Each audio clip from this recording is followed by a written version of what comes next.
And they're off.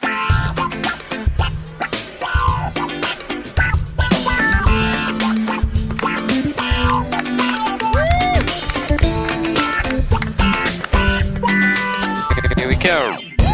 Further Faster, the best independently owned outdoor store in the known universe. Whether you are heading out on climbing, paddling, tramping, running adventures, look no further than Further Faster for all your gear and expertise needs over the summer. Head to 57A Buchan Street, Sydenham, Otutahi, Christchurch, or hit them up at www.furtherfaster.co.nz. We go something like further, faster, there in Christchurch. Rocky is hairy and so is Badger. Jules is nice and Jacob is delicious. Go to further, faster now. Oh, further, faster, there in Christchurch. Rocky is hairy and so is Badger. Jules is nice and Jacob is delicious. Go to further, faster now. Dirt Church Radio. Episode 297 of Dirt Church Radio, Trail and Ultramarathon running podcast. I'm Matt Raymond. And I am Eugene Bingham. Far out, I forgot my name there for a second. Tēnā koutou katoa. No, mate, haere mate. We made it. We did. Back at the reserve. Yes, the car park studio. How you going, Matt Raymond?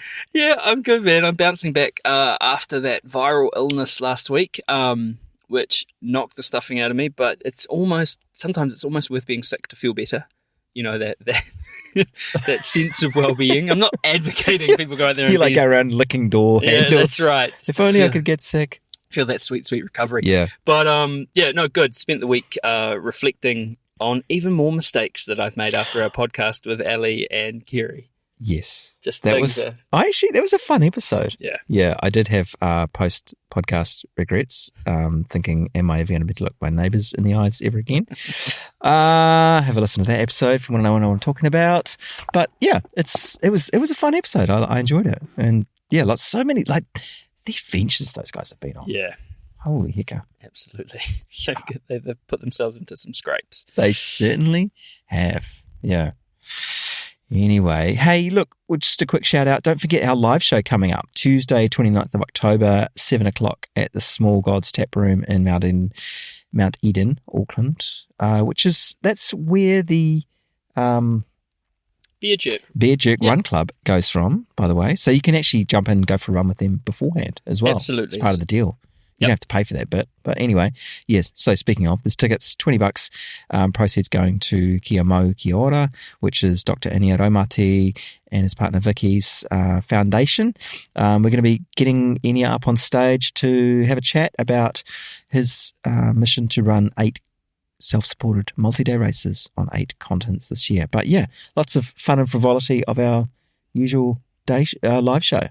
Yeah, it's going to be really, really fun. And I think when you think about what Enya's doing, you reflect on the difficulty of it. And yes, on the one hand, you could say, he's getting off around the world doing these races. They're incredibly difficult. He does the self-supported section of them. So it's not like he's got a little Sherpa with him or anything like that, or someone setting up his tent, a little donkey. All miniature horse. Download subscribe to the newsletter. And then he's working in an emergency department. And my God, I did 3 clinical shifts in an emergency department this week because we've been super short-staffed. And I can't imagine how people continue to work in that space all the time. The amount of difficulty and challenge and pressure that is going through that. So it's not a glamorous environment. It's not like anything you've seen on television. It is a grind. So yeah, he's in and out of the fire. So you can't sort of understate the difficulty of what the man's doing. So come along, support him. He can tell some stories. Holy hecker, it's going to be fun. And if you can't make it along in person to Tamaki, you can access a special live YouTube link brought to you by Runners with Beards. So that's you can get all the details in the link in our show notes. Absolutely. And newsletter. This week I spoke to Stephen Parker, and Stephen's a runner, he's an academic, and he's someone who has well and truly fallen in love with the backyard ultramarathon format, so much so that he wrote a book about it called There's No Finish, The Backyard Ultra Story, which launches in all formats on October 12th, so just around when this podcast will be out. Stephen is such an enthusiastic student of the sport, and this was an interesting and useful conversation about the history of the backyard and what has led to its popularity rise. Stephen, to his credit, was upfront when we discussed some of the challenges that it faces moving forward in terms of gender equity and the lack of rigor around standardization of terrain, verification of records, etc., etc. And I think that anyone who decides to push go on a project like this, writing a book by yourself, putting it out, and for even more punishing, he's self doing the audiobook, deserves kudos. And I really hope that this book does well. And this is a great conversation. So look forward to bringing it to you later. But first, greatest run ever. Greatest run ever. Greatest run ever, brought to you by Squadron. Give their 4-week special coaching trial a go. You can find the link on the website, which is www.dirtchurchradio.com. This is the part of the show where we ask you to write into us and tell us your greatest run ever. It doesn't have to be a race or a mountain summit. Might just be a run around the block, something that's sung to you for some reason. Send it in to us at dirtchurchradio@gmail.com. And this is a return GRE from Stefan Pulpatel. Beautifully, beautifully written. I was on my Wednesday run and listening to your wonderful episode with Gareth Morris on the Bob Graham round when I was seemingly inexplicably moved to tears. The benefit of being out in the arms of the mother on a trail run is that I could find a place to sit and contemplate why his words had stirred me, and maybe make that inexplicable explicable. And it came to me that your conversation had unearthed an emotion of another greatest run ever, one of the first times I ran on a trail not far from the setting of my previous submission, so beautifully read by you, and beautifully written, Stefan, by you last year. I had subconsciously thought about the Myra waterfalls, these gorgeous cascades that tumbled down over limestone hills through cool, leafy woods and forested glens. Photos show that I saw them first as a baby, but my first conscious memory of them was their image on the old Austrian stamps my father and I used to collect together. At age 14, we'd moved back to Austria, and one day in the spring, Dad and I went to the falls to spend a few happy hours out on the hills of the buckled world that was our home. We started our hike at the car park at the bottom of the falls and climbed our way up endless stairs, wooden bridges that crisscrossed the innumerable tiny and large falls. We stopped around the back of the hills on a kite tail that looped its way from the river and found again the weir at the top, ready to descend to the stairs and paths back to where we had started. There we stopped looking, first at the ink-black water and along to the tiny hamlet below, shrouded by hills. I would go to the inn over there in the spring, my dad told me. Often they would have music and dancing. The owner was a terrible drunk and would always pay the patrons to buy him a drink. His wife wouldn't let him drink. She knew him too well, knew he couldn't just have one drink, but if a customer bought him one, then she couldn't stop him. So he paid them to buy him drinks. When she found out, she gave him one hell of a hiding. We looked at the inn nestled between the hills, but unusually we didn't continue up the path for a drink there. We started to head back down the hill with me in the lead. What happened next was so organic. Perhaps it was that Dad gave me a playful nudge, I'm not sure, but heading down the hill from the weir began at a fast walk that became a gentle trot, as though the soil itself was conspiring with gravity to pull me faster and faster. We came to a place where the stream ran parallel to the soft springy path before hooking in a zigzag between two towers of limestone, and suddenly we were running. We spread across the leaf-strewn paths, we clattered across bridges, setting up harmonic waves that set the timbers to swaying. We jumped down the little staircases, grabbed the railings to help us fly through the air, 4 or 5 stairs in each crazed leap. We ran together, and the whole time I could hear his breath. Every now and then one of us would laugh briefly as we ran together at the same speed. About 1 kilometre into this down, there's a big sweeping corner that hooked left across the earth embankment, and I ran up it like a skateboarder might travel along the edge of a bowl. Dad saw this chance and cutting across the inside, taking the lead, and then the chase was on. I can't remember how often we swapped that lead, but even then as a 14-year-old boy, I knew this wasn't about winning. This was about making each other run that little bit faster. A walk that took us more than an hour up was over in less than 15 on the way down. I don't know who got to the car first, but I do know who won. Both of us. The last time we went there was a few years ago. Dad had lost both his legs after illness and could not go beyond the car park in his wheelchair. We were both older and could no longer run at the same speed. We'd each moved into new lives and struggles, but he had looked up with a twinkle in his eye, and at that moment our thoughts, our memories were running in tandem, racing down through springy, leafy-strewn paths, clattering across bridges and jumping so far downstairs, so high that it was like flying. Stefan, that was beautiful. Beautiful. Thank you for sharing that. Send them in. Yeah, the rest of you, send them in. dirtchurchradio@gmail.com. And that delightful feeling when you are sort of impromptually, is that a word? Running faster. Yeah. Especially with, obviously someone so special in your life. Beautiful. Thank you so much. And if you want to go back and check out Stefan's first greatest run ever, which was just as beautifully written and such a pleasure to read as this one, head to our website. Yeah. They're in there. This was unabridged, of course, but some of them we will, we will edit for time, and they're in there unabridged, and there's quite a collection over, There is. nearly 300 odd episodes. So go check it out. Right. Here's my chat with Stephen Parker, author of There Is No Finish, The Backyard Ultra Story. Stephen Parker, welcome to Dirt Church Radio. Oh, thanks very much, Matt. Pleasure to be here. Yeah, so look, let's launch right in. We were just chatting offline about authorship and the art of writing books, and you've gone and written a book about backyard ultramarathons. There Is No Finish. So what possessed you in this day and age of shortened attention spans to sit down and write a book? Yeah, it was a bit of a weird one, actually. I was sitting in a conference. It's a thing called the Global Leadership Summit. I was sitting there listening to a session from, I think it was James Clear, the guy who wrote Atomic Habits. Right. Really good speaker, fascinating stuff. No idea what he said. But he just said something that got me thinking about, I wonder if I should write a book. No one else has written a book about backyard ultras. I reckon there are so many amazing stories here. Someone's got to do it. I wonder if anyone else is doing it. And then by the time we finished that talk, I'd actually sketched a potential outline for what the book could be. I thought, yeah, this could actually work. But then I realised there were two potential problems. One was, what if someone else is doing it? Someone who's a much, much better... What if Christopher McDougall has decided to write Born to Run 3 based on, backyard ultras? Yeah, there's no point. And then the other one is...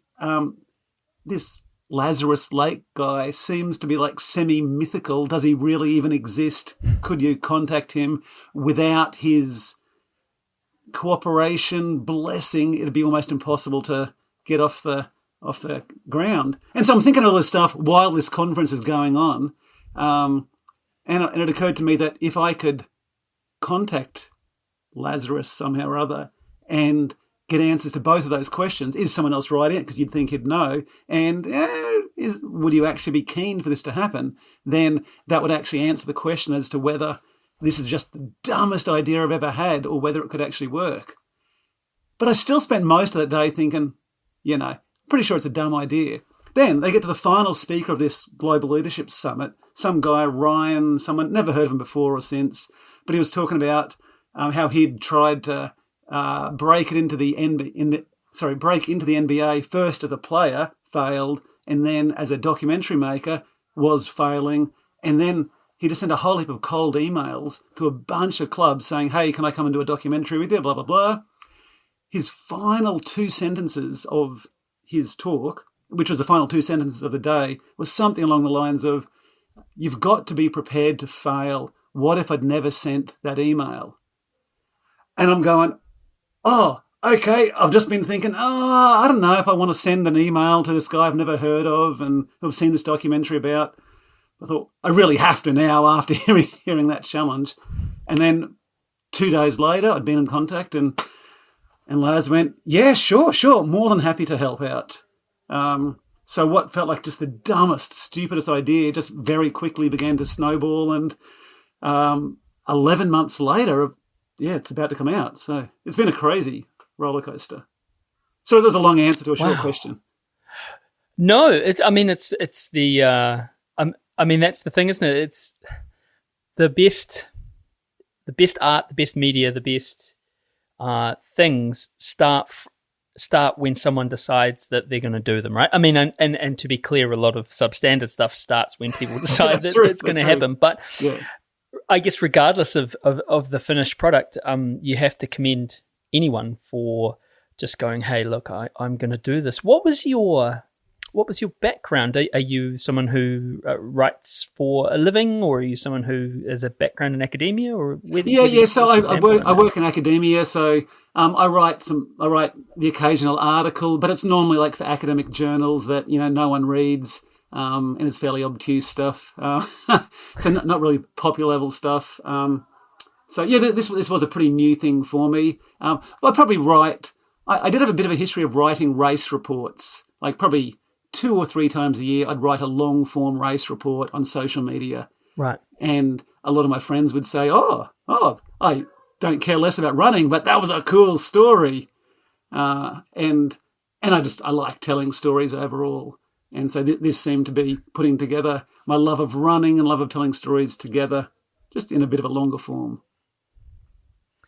So funny, isn't it? Like we're in that space now with Strava being really, of course, it's been popular for a while, but the social media thing, and there's a lot of almost quite satirical stuff coming out about people, like your boy Scott Jurek, 8 Station Fireball, and in Australia you've got Trail Kings and heaps good runners and stuff like that, and they're putting out stuff around, the person who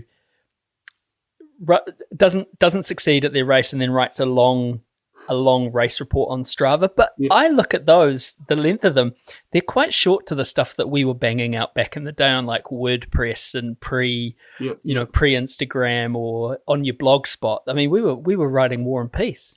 Yeah. I'm writing like not as long as the old days, but I'm probably still writing 1,500 to 2,000 words on a race report, which is pretty long for Facebook. And I mentioned to someone the other day that, and I'll occasionally just do a company-wide email and just send it out to everyone else to say, look, I'm sure most of you won't care, but for those who do, like, here's a ripping yarn for you. So. Right. You could serialize it. You could do like 500 words over 4 weeks. Yeah, that's right. Company on the Fridays. Yeah. So I mean, I guess, and the other question there is what And I'm keen to get into sort of the process of engagement with Laz and what that looks like. But where did you? I guess the first step in this process is being engaged with backyard ultramarathons, which even within the sort of trail running space, a couple of years ago, pre-2000, sort of 17, 18, no one really knew what they were. Yeah. I mean, they've been going on for a long time. Had you been someone who'd had a long-term interest in them, or what was your sort of engagement with the sport? Yeah, so I'd been following them for a few years. One of my friends, Andrew Southwell, he'd been doing the Clint Eastwood one, which is just 20 minutes from my house. He'd been doing it for a few years, and I'd kept noticing it on social media, and I just thought it was the most bizarre idea ever. And then I'd noticed in 2000, the Quarantine Backyard Ultra, just an incredible race. Didn't find out about it until the final 2 runners were left, and they had this epic battle. It actually gets a good half chapter in the book, the Quarantine Backyard Ultra. Amazing race. And then I noticed that at the very end and thought, never even heard of it before. This is amazing. And then my friend, I started seeing him doing it, followed for a couple of years. For the first couple of years, though, I kept thinking, I actually think it's a dumb idea for a race. And fascinating, but dumb. And I thought it would be really bad for me because I get injured pretty regularly. And I have been like for 40 years, just different. I just rotate through my injuries. And I have noticed that if I start running after a bit of a break without warming up properly, that tends to make me more injured. And I thought a backyard ultra could be a recipe for disaster for me. But then eventually I just kept on following the races online and thought, I should give it a crack. And so by the time I'd only done 2 of them by the time I started writing the book, and did a 3rd one this year. And seriously, they're the best fun. Like every one it feels like an epic adventure. And I think it is that way for everyone who goes in them too. Because once you're pushing yourself to your limit, then you're only stopping for some bizarre reason. Like something is broken. Your nutrition, your body, your food, your support crew are going, come on, why don't you stop here? There's always some story behind it. And so put all those together and it's just the most fascinating event ever. It's got such different dynamics to any other race, I think. What was your, and what did you have it to compare to? Like, how did you get into, have you always been someone who runs? Yeah. So I've been running since I was about probably 11 or 12. I've done races. I'm 51 now. I'm pretty sure I've done at least a half marathon every year since I was 14.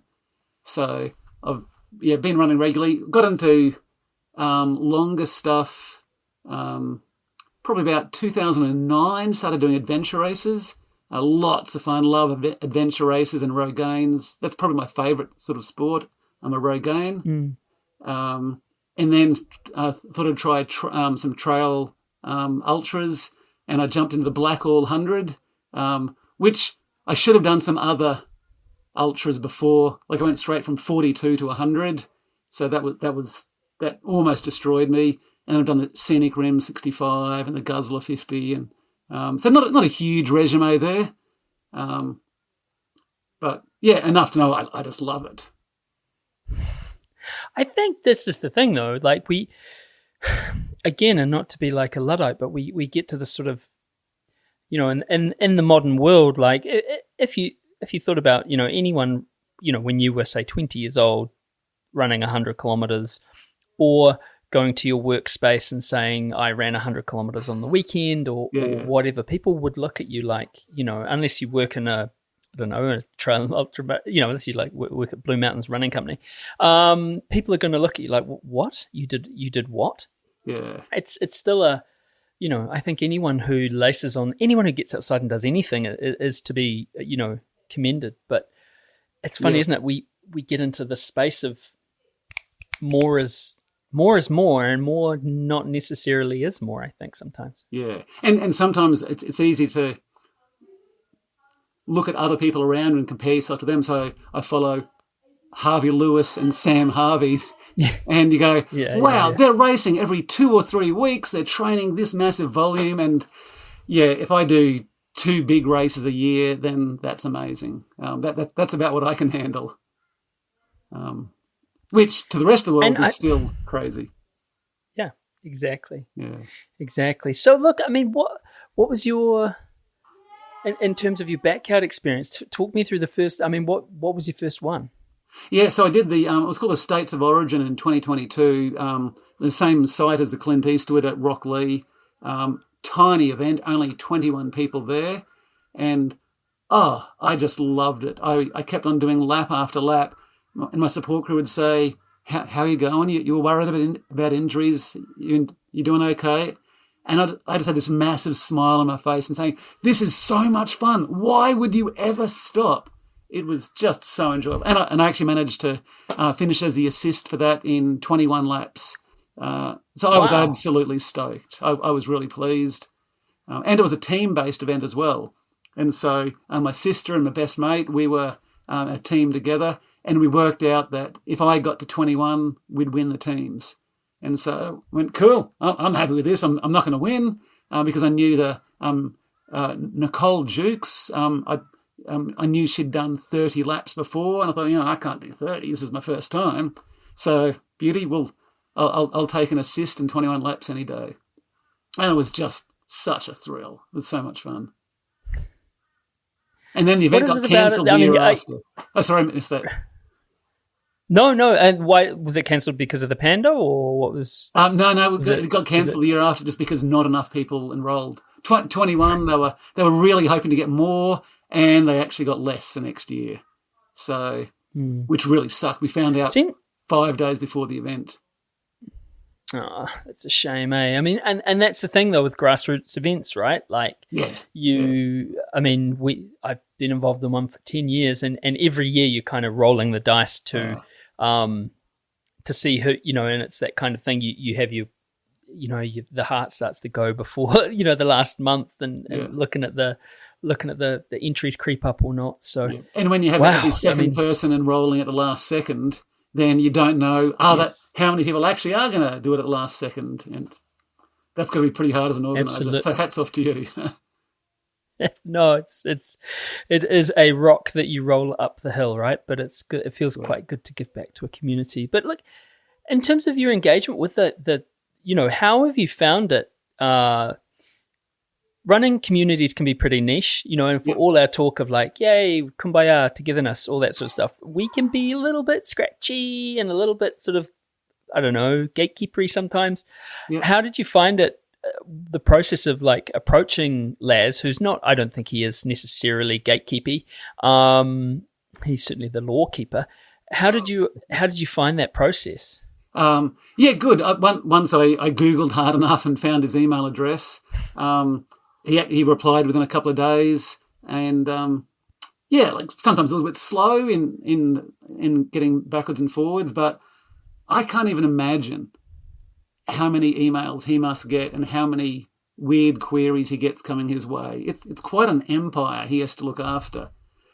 So all respect to him. But yeah, he was great. He was really kind. Had a couple of Zoom chats with like fairly lengthy interviews, and then gave him a quick call a few other times just to clarify a few things, and just a huge number of emails because there's so many times I'd find something out, and I tried not to bug him too often, but just sometimes I'd get to a point where I went, this really doesn't make sense, and this source says this and this source says that, and how to, what's going to be right there.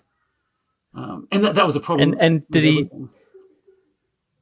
And did he say? I mean, I've met the man, and he can be quite mischievous. Did he set you straight, or did he obfuscate further?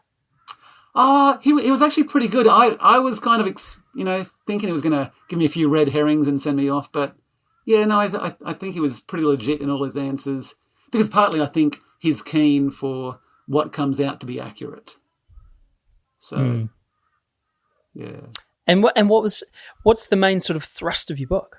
Yeah, so broadly, probably the first two chapters are doing the background of it. So the first chapter is just about Laz. What's his story?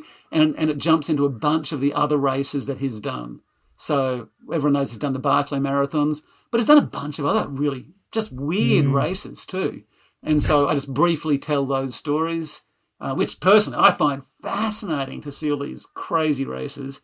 And then the next chapter is really about where the backyard itself came from, like looking at some of his earlier writings. He's been writing for Trail Runner magazine for decades. And if you look at some of the earlier stuff, you can see some of his early ideas he's then later brought into the backyard. And you can see, you can see the development of his ideas by looking through his old stuff. So I found that fascinating. And then look at his first race back in 2011 and how it began going around the world. And then I start looking at just some of the key races. So that Quarantine Backyard Ultra, the development of the satellite system. There's a full chapter on the Dead Cow Gully from, was it last year? I was saying 2 years ago now. Yeah. Was it last year? No, it was last year. 2 years ago. Yeah. No, it was last year, yeah. It was last year, yeah. There's a full chapter on that. That was an epic story. That was really hard to get right too, because there's so many different perspectives on what happened there. So trying to see, okay, what Sam said about it, what's Phil Gore said about it, what's Tim, the race director. Adam Keane, he'd written a really good race write-up of it, and that was one of the more helpful sources I used for that. So trying to piece all these bits together and tell that. And then did the 2022 Satellite Championships was just massive. That's the one that finished with a 101 lap draw in Belgium. And then it all leads up, telling all these big stories up to Bigs last year in 2023, when it really felt like the race had matured. And this was the first time you really had the best all coming together. And you knew that something big was going to happen there. And so the first 6 chapters are really introducing the characters, the Harvey Lewis, the Sam Harvey, the Phil Gore, the Belgium guys, bringing them all together. And then it's probably the biggest chapter. It was I don't know if you saw much of what happened, but it was just an amazing race. And for about, 4.5 days, I had my iPad next to me pretty much the entire time. And I was really quite fortunate because many times I'd be sitting down for breakfast or lunch, just staring at my iPad, and some really classic moments would just happen right in front of my eyes and go, no way. And then since then, I've then watched through all 108 hours of it again, just looking for all the other little stories that I'd missed in there. And, oh, okay, that's just bizarre. So, like, well, just really tiny things springs to mind. It was about like 70, 72 or so. One guy's finishing, the other guys are coming along, and then Frank, the tank Galeen from Belgium, you see him running along through the starting area, and he jumps up in the air and does a heel click.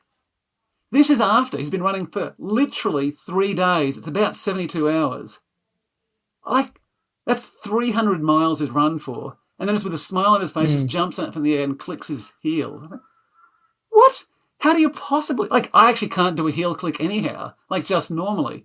But to have that much energy and to be that relaxed and comfortable and enjoying what you're doing, it's just a different level of performance. And so just, yeah, that's obviously not one of the big stories in the book, but that's the sort of stuff I noticed while going along through it. And then there's one chapter after that. Yeah. I mean, it's an interesting thing, isn't it, when you look at the sort of upper limits of human performance and you know, like something that wasn't, you know, like you said, started 2011, or it's been going for a long time, actually. You know, I'm sure he's been running these races in his backyard forever, but like it comes into that sort of that consciousness, and then you know, you've got it. For I guess for us, it was the thing when Katie Wright won at Riverhead. Yeah. So it was the inaugural. It was the Riverhead relapse, and Katie Wright became the first woman in the world to win a backyard. Yes, and she got the golden ticket. That fact's in the book. Nice. Yeah, she got the golden ticket, and went to, you know, and then went to Barclay. Not Barclay. She didn't go to Barclay, but she went to Laz's house, and they. And they did the bigs, and she was in the top 4, you know, along That's with pretty another impressive. Key. So that, yeah. I mean, that was the kind of it feels, definitely. Yeah, we love a per capita, you know, we really do. So, anytime I watch the Olympics, I'm always thinking, oh man, Australia's doing so well. Oh, what if it was on a per capita basis? Yeah, they should judge it that way. And then someone does show me the per capita, and New Zealand's way in front of us. I mean, okay, let's not do it that way. Yeah. There's not that many of us. To be fair. What do you reckon about the satellites? It's an interesting. And for those who don't know, so part of the way it's sought to get, you know, you got the bragging rights, but you also, you know, Laz has got his piece of paper in his book, and he's got it in his pocket. And I don't mean, I've seen him do it. He pulls it out of his pocket, and he scribbles names down, and he scribbles things down in his pocket. He puts it back in his pocket.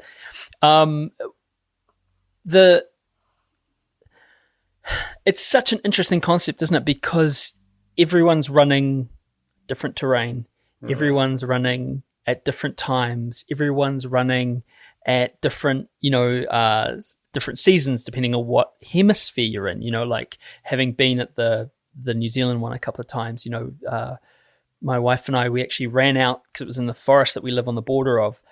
We ran out to the start one night, and it was sort of, as the crow flies, it's like 8-9K. It was 11 o'clock at night. We ran over the hill, and to go and hang out at the start. And it was bloody grim. And it was this weird kind of, It looked like the world's oddest Zoom call. You know, you had the TV with everyone up on there. But what do you make about that? Like, you've got guys in Belgium saying there's no shade on Belgium, running around like a reasonably flat track. And then you've got people in New Zealand running around like with 175 meters of vertical gain. Yeah, it's a tricky one. So Laz actually reckons there's no such thing as a hard course or an easy course, because he said that even if you get a really easy course, then it just becomes a psychological battle. Personally, I don't buy it. I reckon the psychological battle is so much harder if it's also hard physically. So you just get to the psychological problems earlier. So, I think any team that has a relatively flat course has an advantage. So, yep, kudos to Belgium. The impression I'm getting from the Australian team over in Perth is that they're deliberately trying to make their course as best as it possibly can for the runners. which I don't think necessarily is dead flat all the way. You want some slight terrain changes, and you don't want it to be bitumen or concrete. You really want some, some softer stuff that won't get muddy. Is your ideal, I think. But you don't want too much, hill or single track. You want to be able to run together in groups. Makes it so much easier. So the American team, on paper, they're all the favourites by far, but they've also got one of the hardest courses out there. And it sounds like your course is not particularly easy. Right. The first one was the traditional sort of what they call the relapse course. Yeah. Which is on like clay, gravel, some single track. It's got a climb. It's but it's very similar to. It's not similar in terrain because you've got all the sort of the shale and rock in Tennessee, but it is similar in vertical gain to that. But then it's also been out in a sort of a more kind of open, expansive sort of almost like a bridle path setting, and it's in the South Island this year, so it's in a place called Timaru, and I don't know what the course looks like there, but it'll be interesting to see how it goes. I can't wait. I think it's just the most exciting concept, because I think they're up to 63 countries, all effectively doing their national championships. So there'll be 63 national champions crowned, and then one winning country with whichever 15 people go the most, but also then there'll be the bragging rights for whichever country goes furthest. So last time America won the teams, but Belgium got the bragging rights for they went further than anyone else. And then there's all the winners nationally. So there's so much to be watching. And previously every winner got a free ticket to Bigs. So I think last time there were 37 countries, and so out of 75 competitors, 37 of those 37 winners get to go to the World Individual Championships. But this year, because it's gone bigger, he doesn't want to increase the 75 capacity. So it might have changed, but what I'd last heard was there was only 50 tickets from winning the satellites. So out of those 63 countries, you've got to make sure that if you win it, you're one of the top 50, not the bottom 13, because those guys don't get the ticket to Tennessee next year, and that's something that's pretty attractive. People want to go there. So you don't want to be the country that wins with 12 laps and go, oh man, I don't get to go to the big dance. It's interesting, isn't it? It's such an interesting in that space. It's such I have lots of thoughts about backyard ultramarathons. I jumped into one this year for the first time. Which one was that? As a trainer, it was Relapse. Oh yeah, nice. So it was the one.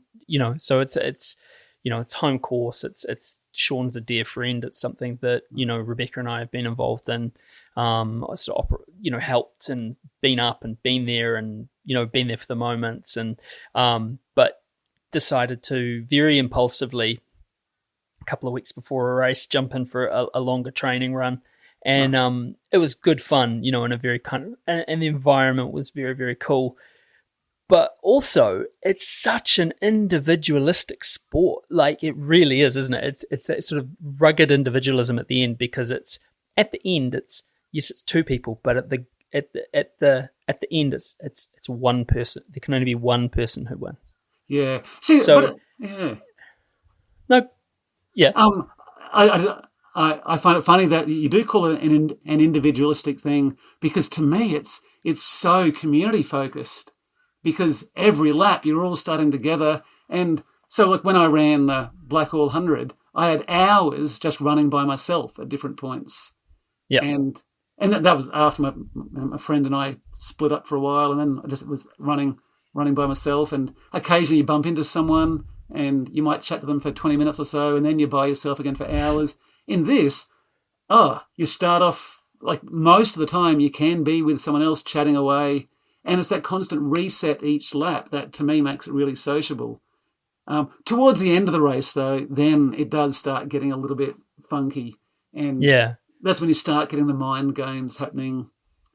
That's interesting for the team, isn't it? Because you've got that, and you're right, and I particularly enjoyed both of those aspects of it. I was like, this is great, got to run with some really cool like friends and people who I know, and we ran together, and you're right, that reset, it's interesting, isn't it, how quickly your body goes, well, I'm good actually, and your mind goes, well, I'm good, and we'll just start again, and everyone's all excited. Yeah. But it is funny, isn't it, towards the end, and especially in a team environment, isn't it, you're going for the individual, you're going for the team thing, but there's also that interplay of how hard do you lead out someone? How hard do you stick as a group? Is it one person off the front? Is it, and is dealing with all those, you've got a bunch of competitive people.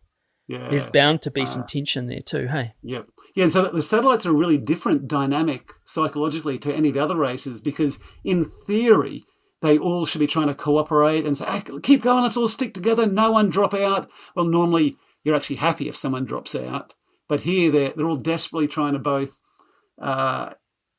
increase their number of team points, but also the more of your mates that keep going, the more chance you have of getting a personal best or a world record, whatever the case may be. So that it is quite different. But will everyone make that switch to, hey, this is a team thing? So earlier this year, at Dead Cow Gully here in Australia, Ryan Crawford, James Blanton, Sam Harvey were all coming to that. And they're all saying, "Yep, let's try and go all the way, set a world record, blah blah blah, get our PBs. Let's work together." But then once they'd gone for a couple of days, then you start seeing them go, "Nah, we just want this over with. Let's just try and fight it out." And then they Sam knocked him out and took the win fairly well. But it's easy to aim for teamwork and then. I really just want to win this race. And so then you act in ways that will make that happen. Yeah, that's a fine line, eh? That's a really fine line. And we've seen, it's happened at Riverhead Relapse, where there's been no winner. Yeah. Because both of the two have timed themselves out playing silly buggers in the bush, trying to slow down, speed up, and there was no winner one year, which was quite I think quite devastating for the two people involved. So. Yeah, that was one of the Sam Harvey ones, wasn't it? Yeah. So I actually mentioned Sam Harvey and Craig Torr. Yeah. It was a pretty funny story, I thought, as an outsider. Yeah, it didn't. It and again, it wasn't funny when you were there. It wasn't funny. It was maybe it was funny afterwards in hindsight, but they've been up for a good couple of days at that point. You'd be devastated, wouldn't you? Yeah, but I guess as Lazarus said, attention to detail is very important. Yeah. Who did you talk to? Like, you got Lazarus, obviously. Who else did you sort of interview for the book? So I only had a few interviews. Phil Gore was another one. Had some really good chats with him, and did lots and lots and lots of email questions with people though. So probably about 130 athletes. And there's a spectrum in there. Probably 20 or 30 of them were just, hey, here's a couple of sentences. Have I got this right? To here's 3,000 words that are written about you. Is that okay? Or, hey, here's 10 questions. Can you answer all these for me? So there was a broad spectrum within those 130 people. But basically, I was just digging as hard as I can to try and find the best stories. And to be frank, I actually did contact a lot more people early on to say, hey, can I come and interview you? And most people actually never replied to my email. But when I then did all the research myself and then responded, got the bits I could do, then I found most people were more responsive to much shorter emails. Is this right? Give me a yes or a no on that. And then I found so many people ridiculously helpful. So just, really quite kind and generous. And then some people I'd be chasing for months and months. And then there was one guy after about 5 months, finally replied, and it was so helpful and generous, and I'd been so wanting to talk to him, but by then I'd pretty much written everything, so I just tweaked a few paragraphs here and there. But yeah, so I've been chasing everyone. Well, not even close to everyone, but so many people. And it's been lots of fun because I kept on finding more and more stories and go, oh, beauty, haven't heard of that one before. And then they'd send me down chasing another way and then try and fact check that. And because that's one of the problems too, that the facts aren't that simple. So you find a race report or, the DUV website that records all the ultra results. So you think, oh yeah, this is like the Bible, I can trust this. And you go, no, it turns out you can't. Over and over again, you find people have put the wrong results on or their race reports are wrong. And so I even sent out drafts of the book and people would go, okay, no, I love it, but you've got this fact wrong, this fact wrong. But I've got this source here and this source here and, what do you do? And so that's why I did so much fact checking. Most people I've mentioned, I've contacted them to say, can you please check this? And I'm sure there's still mistakes in what I've done, but at least everything has been looked at by lots of runners multiple times too. So it's probably as good as it'll get. What a process. Oh, yeah.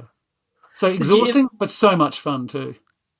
Much like a backyard, did you ever get to the point where you were like, were there any moments of, any moments of doubt, any moments of, oh gosh, what are we going to do here?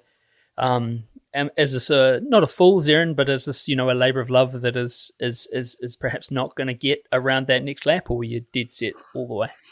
To be honest, I was pretty committed. So once I'd written my first chapter, because I wasn't sure whether there actually would be a book in this. I thought those 8 chapters might just be 2,000 words each, and a 16,000 word thing is just a really big blog post. But then once I wrote the first chapter, I went, oh yeah, no, there's a lot more I can do here, and it'll be a case of trimming it down, not trying to pad it out.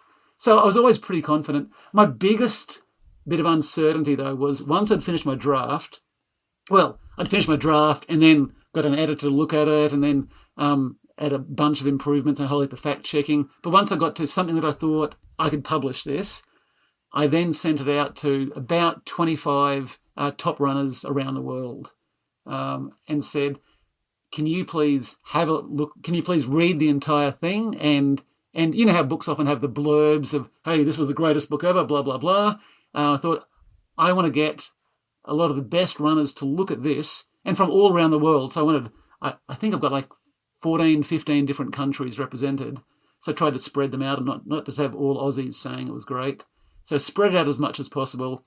And then can you give me a blurb that I can put in the book to help with promotion, all that sort of stuff? That was the bit where I was wetting my pants, because you send it all out and you've got no idea. Like, I'm hoping everyone comes back saying, yes, this is the greatest piece of literature that I've ever read. This makes Born to Run look like, children's writing. Everybody in the world should buy this. So that's what I want. But what if just the worst thing is that nobody replies? Because if you see something's crap, then that's what you do. Like, you don't write back and say, oh no, I read it and I think it's awful. You just ignore the person. But, is that what's going to happen? And it took a couple of weeks before I started getting any replies. And I got an early reply of, yeah, I didn't really read it much. Okay, that's because it's awful, right? Of course, and that's where your brain starts going, oh no, I have wasted the last year of my life. But then every couple of days, one would start coming back through, and then I'd run around and tell my family, this guy said this person said this, and okay, Dad, we've never heard of that person before, but I'm sure it's a big deal for you that person said something. And it was really quite encouraging, because this was people who, had been at Biggs, were part of the story, saying, yep, you got the story right, and I loved reading it. Oh, thank God. Okay, cool. But until that moment, yes, I was scared as. It's interesting, isn't it? It's so grounding with your family. I think it's been one of the best things, doing this for 6 years. And I think that, I know both Rebecca and Suzanne could probably list on the no fingers how many episodes that they've listened to, and that's great. Like it's a real and very supportive, and obviously, but and everyone's like, oh, Dad's doing that thing that they do. It's nice it keeps you anchored, right? Yeah, that's right. Yeah. So my wife's amazing there because she does not care less about running at all and just thinks it's all a waste of time. Yeah. Okay, cool. No, that's so helpful. But it's nice to keep me grounded, as you were saying. Absolutely. And provide a contrast, isn't it? Because it's easy to get swept up in this world, and it's easy for it to become all-consuming, and something that I think as runners we tag our we can make running our whole thing, right? Our whole identity can be that. It's nice to have that kind of space where you're perhaps not the book guy or the podcast guy or the backyard guy, but you're just your dad or your husband or whatever. Yeah. What do you reckon about, and I thought about this question, challenges for the backyard format moving forward? Have you considered anything like that? Yeah. Look, there's a whole bunch of things. There's the women issue as to how they handle that. In one of my earlier drafts, I was actually thinking of having a chapter exploring that issue, but then I decided it would actually be a boring chapter compared to the rest. And tell you what, that'll get complicated. So the women issue is simply that Laz is very keen to not have categories at all within the Backyard Ultra, and so the winner is the best person, and there's not a men's category and a women's category. And so that gets controversial in some areas because last year at Biggs there were only 4 of the 75 competitors were females there. All amazing ladies, all fantastic. But it's plausible that in a couple of years' time there'll be 0, and that would be a tragedy. So there's a quite a bit strong debate there with very strongly held opinions. So that'll be an interesting thing in the longer term. It's interesting, isn't it? Because you step away from it. I mean, he is very much a man of his time. Yes. And he's a man of his cultural context, which is, again, that sort of that notion. He doesn't come from a society like yours or mine, which is much more sort of a collective, right? It's based on rugged individualism at its heart, and there's that sort of we're all free to pursue this dream and we are all equal. Which, how tall are you?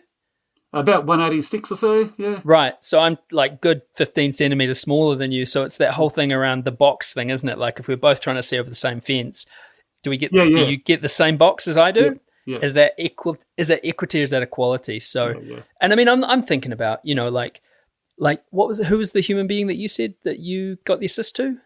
Oh, Nicole Jukes, yeah. Nicole Jukes, amazing. I mean, I'm thinking like I just listed down like Hadani Woodruff, Jane McAlpine, Helen Waterworth, Brooke Thomas, Katie Wright, of course, Maggie Guterl, who won the thing. Courtney Dowalters won as well. Courtney Dowalters won as well. And that's just 8-9 women off the top of my head. Yeah. And it's an interesting thing, isn't it? You get that sort of, excuse me, you get that.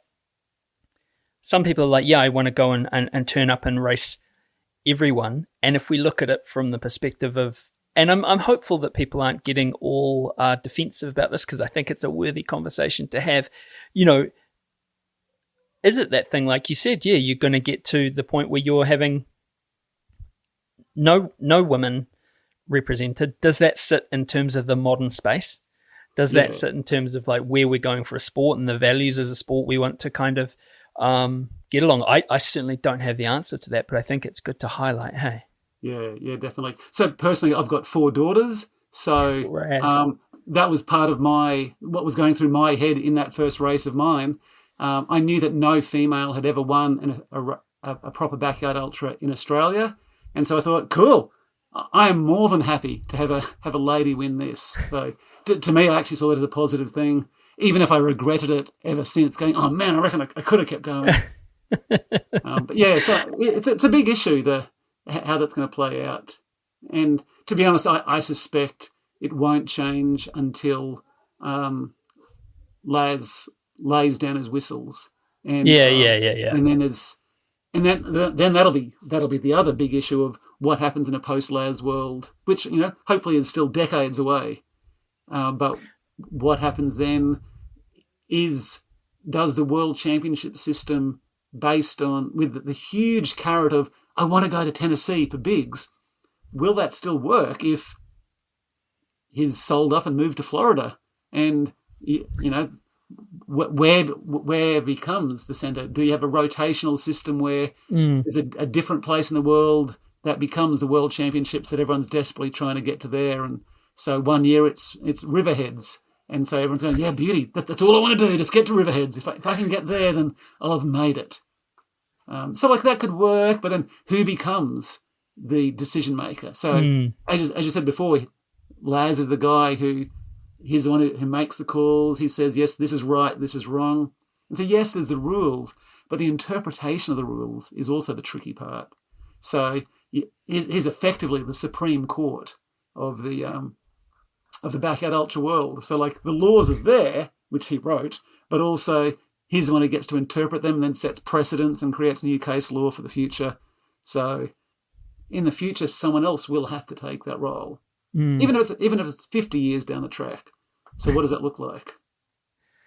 So I mean, what do you have any notion of what that might look like? I would assume that it'll be something like a combination of race directors around the world could start off in some form of cooperative manner and agree to pass around the World Championships and then have some form of collective group. Maybe it becomes part of the Ultra Running Association worldwide and just becomes a sub-branch of that. We're a bit weird though, so maybe not. But I would think probably informal structures would be based on relationships would be the healthiest thing. But again, hopefully we're talking decades in the future. So, and there's also been the thing, and these are questions from a fan of the sport and a student of the sport. But again, they're worth discussing. There's been the discussion, and I know that some ultra runners have talked about the fact people talk about it as a world record. Harvey Lewis 108. And how it's not essentially a ratified world record; it's an informal world record versus I can't remember his name, Sorokin, who just goes out and just destroys I don't know how many hundreds of kilometers in 24 hours. Where do you see that going? Could we have backyards at the Olympics? I mean, you'd have to have a cap on it, but look, I'm sure it'll never be in the Olympics. But I would love it. It's just, well, for one thing, it'd suddenly become an event that, oh boy, I would start training a lot harder and desperately try to, because it's one of the few sports where age isn't an advantage. Because backyards are more about being able to go slow and long, endurance, strategic wisdom, like the stuff that gets better with age is what goes with backyards. And I think it'll be perfect. Imagine the Olympics is on. You've normally got 2 or 3 channels on TV following it anyhow, and TV channels normally love to get content.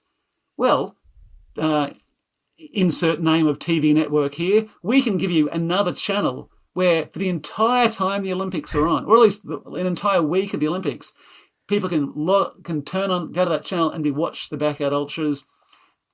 What you need to do is have some really good commentary in the breaks, because I find most backyard footage that you see on YouTube or wherever is really fun at the start of the hour and in the 10 minutes beforehand. As everyone's coming in, you get the interviews with them in their gazebos. That's fascinating stuff. But as soon as everyone goes out there, it's fun watching them for a couple of minutes, and then you just get bored. But if you had someone going, so we're on lap 48 now, and here's what's happening. And for those of you who've come in late, this is what a backyard ultra is. And you could just sort of explain it all, give some profiles of the athletes. There's lots and lots that you could do there. I think it could be a fascinating thing for coverage, whether for the Olympics or something else. It'll never happen. But you'd need to ratify, wouldn't you? There's that sense of standardization. Although, I enjoy watching someone's mum cook a cheese quesadilla on just stagger out of the tent and go along and cook a cheese quesadilla. Do you think that, I don't know, man. And this is an encouraging, I hope your book goes into several editions. I really do. And I hope it's a massive success. Thanks. And I hope you do crack a chapter in there about the women's thing, because I think it's actually, I'd say that's the kind of, it's current. And yes, you're right. I don't have to write the bloody thing, because, you could consider it is people have very strong opinions for it, as they should. And, but yeah, I guess in that sense, the backyard kind of both transcends, you could say it's this very kind of stuck in time thing, but it's an area where you've got this kind of, it does sit in the cultural, our immediate cultural gestalt, you talk about like, you've got different people thinking different things, you've got different women thinking different things, and different men thinking different things. And then you've got Laz, who's just like, nothing ever changes. And it's just the best person who wins. Is there room for everything? I don't know. Yeah. No, there's a lot to explore there, and although I can definitely see the other side, I've got so much respect for Laz as well, and it's hard to push too hard against him, because just the ingenuity of this guy, the kudos that he's built up, that just he's created so many amazing events, which are just ridiculous. That he's got so many runs on the board. Yes, we can think, oh yeah, I disagree on this and this, but mate, none of us have done anything like what he's done. Yeah. Oh, I just froze there. It looks like. No, it's cool. It's cool. I mean, I guess, and the counterpoint, do you know the rapper Mos Def? Have you ever heard of Mos Def? Oh, I know the name, but I don't know the music. Yeah, there's a song called Rock and Roll, and he says, he's talking about the blues, and he said, you may like the Rolling Stones, but they didn't come up with that on their own. Have you met Sandra? Have you met his wife? No, I think I might have exchanged a couple of messages, but I haven't spoken to her. No. I mean, much like all of us, I would argue that woman's the brains of the operation. So, maybe there is that thing of, there's always the team. It's a team sport, right? Life's a team sport. But tell me where are you at in the process of getting the book out? Yeah, so what's today? Thursday. So it officially launches Saturday week, so 10 days from now. 9 days from now, and so I'm going to have a launch in the hall up the road from me. So that'll be pretty exciting. It'll probably be similar to this. I'll just tell a bunch of stories, and then hopefully sell some of the books. And then on that date, it'll then be available in a few independent bookstores and on online stores all over the place. So that'll be pretty exciting, and then I'll be begging people to put reviews on Amazon and Goodreads to help the algorithms.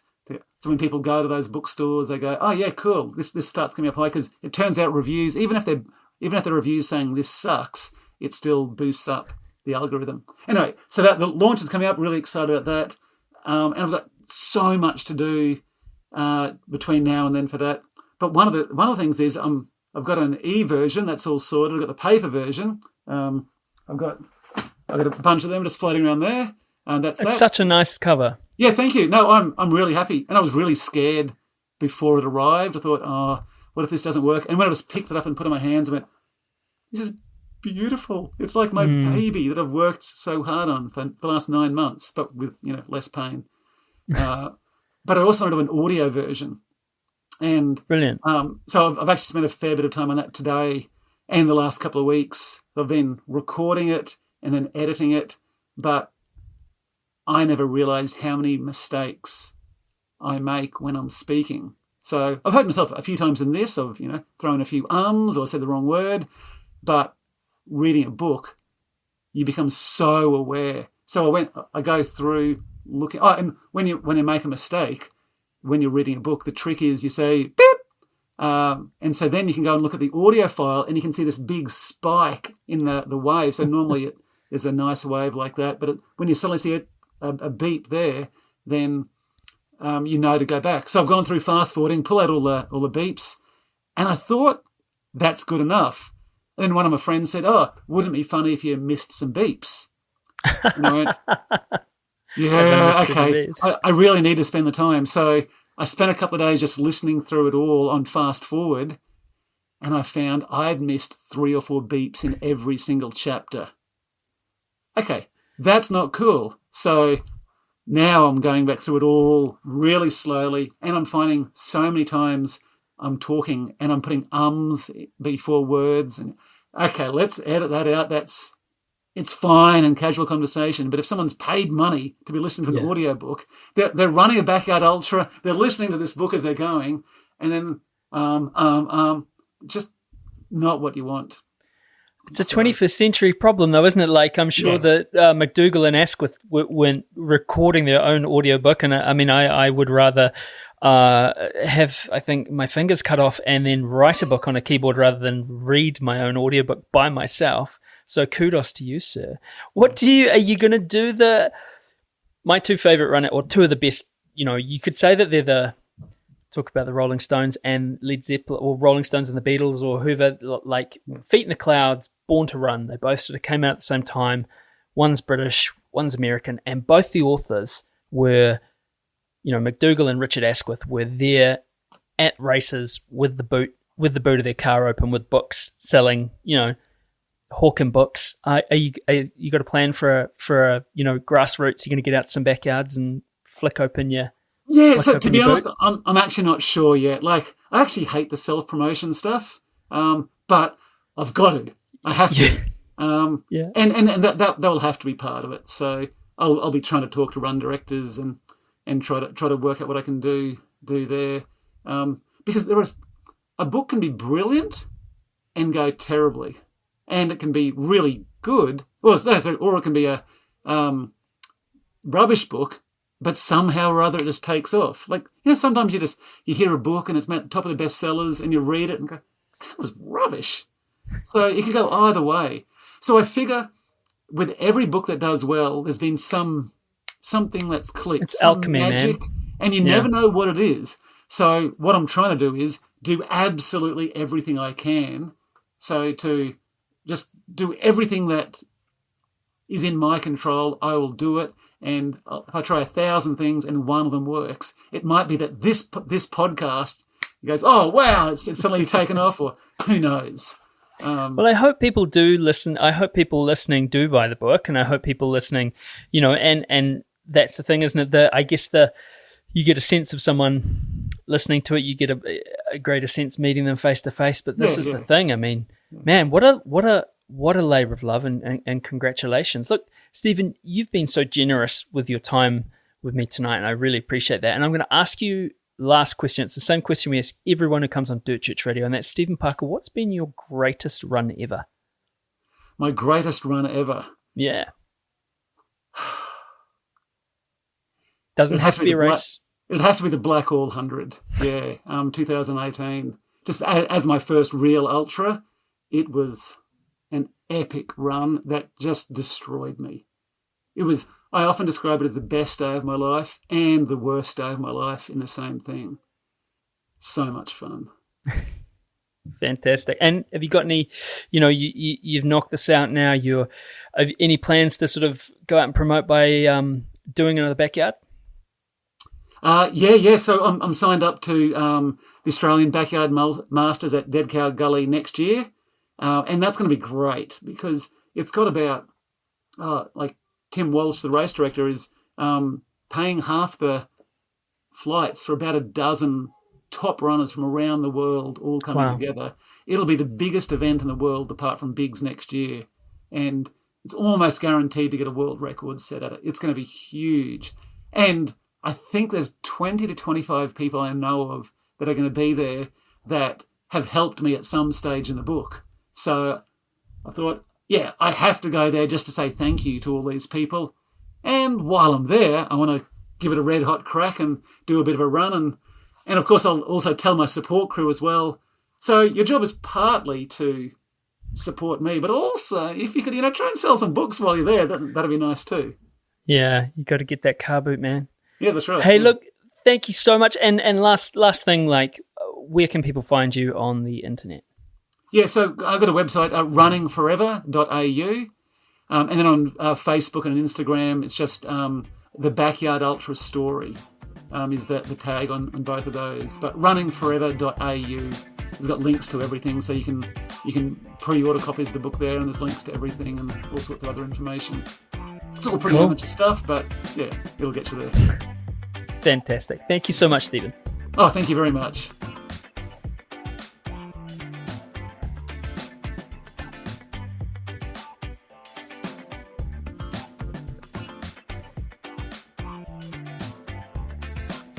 There we have it. There we go. I mean, who'd write a book? What lunatic would write a book? It looks like really hard work. I wouldn't know. Yeah.